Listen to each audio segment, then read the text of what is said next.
All right, ladies and gentlemen, welcome back to RGBer Gaming. A short just went up explaining the fact that I will be running through the paints I am using for the Let's Paint Imperial Guard, and also what paints I used in terms of the painting competition I entered, which was the Commissar, and you can see him here in the background. I'm just going to bring him to the foreground slightly. Hopefully there is enough light to be able to view him and not have too much of an issue. I think it's pretty good. But yeah, as you can see, there is a massive bunch of paints in front of me. There is a few other things, I think, hasn't been opened, that have to be added to that list of paints that are being used currently. I'm just making sure that I have them all in terms of what I've been using to get, there it is, wild green, what I've been using to get through the painting, and hopefully we'll be able to, finish off more of these guys. As you can see, I have 3 Commissar, 3 Kazakins painted, and 1 Commissar who is finished. Obviously it will lead the squad. I have another, as you can see here currently, there is 7 on a variety of, 6 on a variety of painting handles, and 3, which see these guys just in the background, 3, 4, 5 more working their way to being in a position where they can get put on the painting handle once these guys are finished off. So moving along slowly, I'm definitely not using the slap chop method. I'm painting in the more standard fashion of painting 2 thin coats, slow and steady, trying to thin my layers, build up colour, and definitely push my overall painting skill in terms of using highlight and other means to get me to varying finishes. So just for starters, I'm just going to move some of these across to the side. So we've got the bottled ones in one spot and the Citadel bottles containers in another. Obviously with a grey primer, it is quite dark. It was a primer I decided to test prime a lot of other miniatures in, especially stuff like this. It is when my brain decides to wrap around it. This was the non-matte version of that primer, which I was not really overly excited with, because you can see how shiny the prime is. But there is a Space Marine land speeder off to the side. Normally I prime in a white. I have been doing so lately. This is another land speeder that will run in my Raven Wing that has been primed white. As you can see there, I was going to paint this for the 100 million minis challenge, where I pledged to paint 100. Didn't get around to it, but that's the color I normally am using to paint my, or prime, to prime my mini, so that things, slap chop works a little easier. I will probably end up doing it for the next lot of Imperial Guard that I paint, which I have approximately 20 Acadian shock troops, plus I have the 5-man command squad. So this is definitely my new edition, new army, and all videos will be linked together for purposes of being able to watch them, and that will be the Let's Paint, or I Paint Imperial Guard. So, spoken about what we're using. So this is the 2 colours at the moment that are being used for the base coats. We've got the Crackstone, which is all their armour, as you can see, armour panelling. The colour is sorry, not the colour. We'll bring one of these guys back in. You can see that there's a desert theme with the way the ground is done, and the colouring to make it look like they are in the desert. So we're going for very pale colours. The sergeant and highlights are obviously, you can see there. Highlights are done in a much lighter colour, followed by some Seraphim Sepia over the top.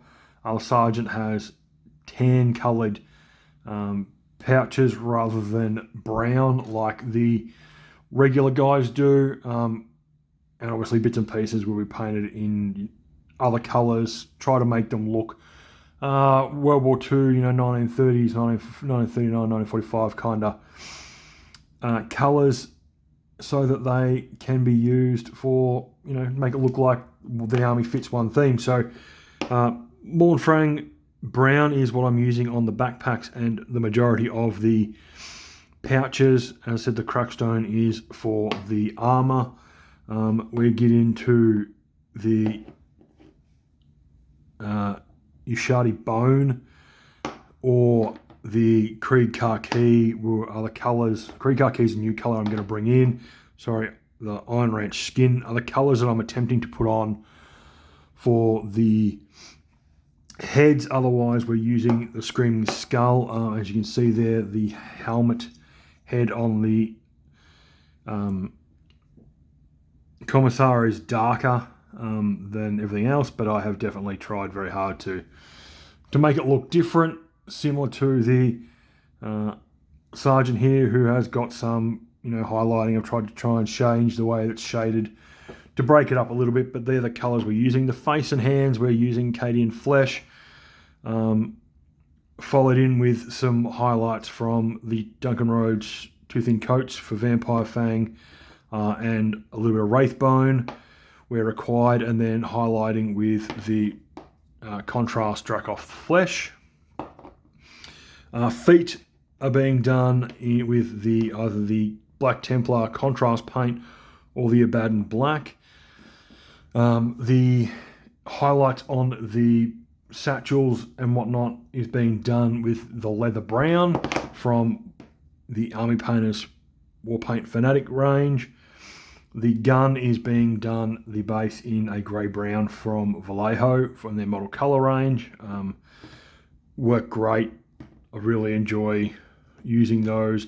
The swords have either been, and power weapons have been done in either polished silver from Army Painter's Speed Painter range, or Citadel colours, which will be now Warhammer colours, Iron Hand Steel.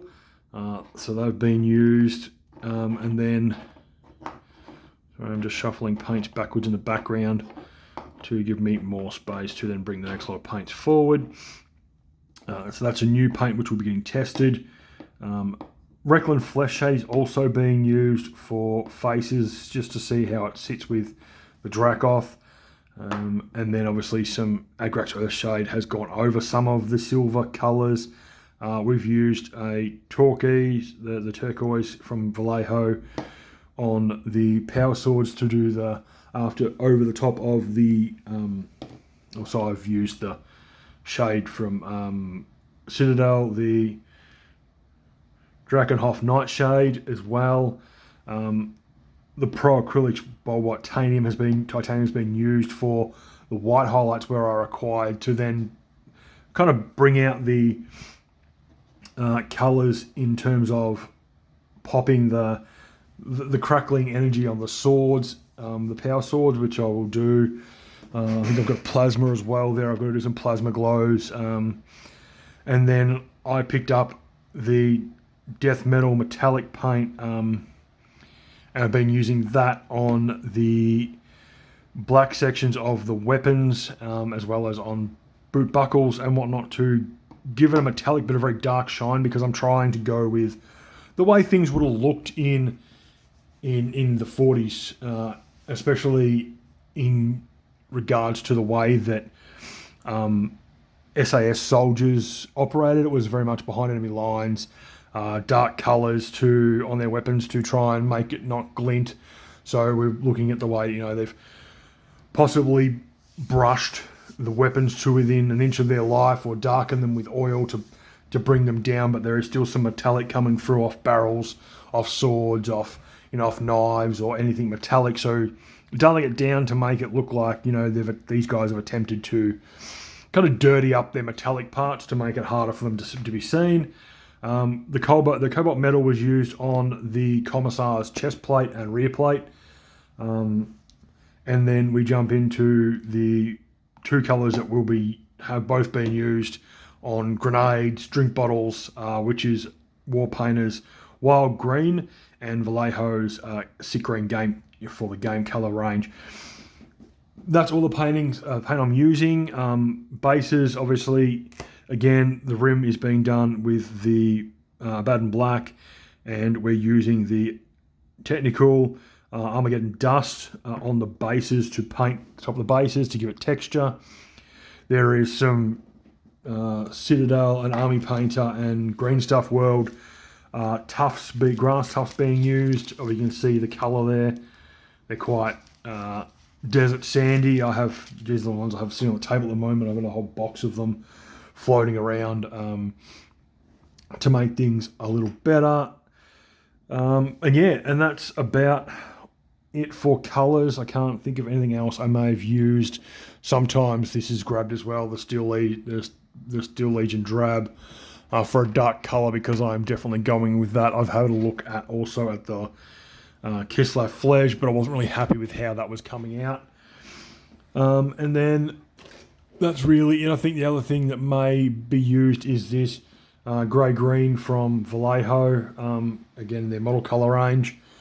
And anything else that may pop up, there's some white or possibly a silver or even a skin tone. I did actually, sorry, forget to bring this out. I have the opal skin, which has also been used to attempt to do some highlights, in terms of trying to bring that skin colour back to a slightly lighter colour around their faces. All the heads, apart from the Commissar, are 3D printed. They are custom. I found them, I think, on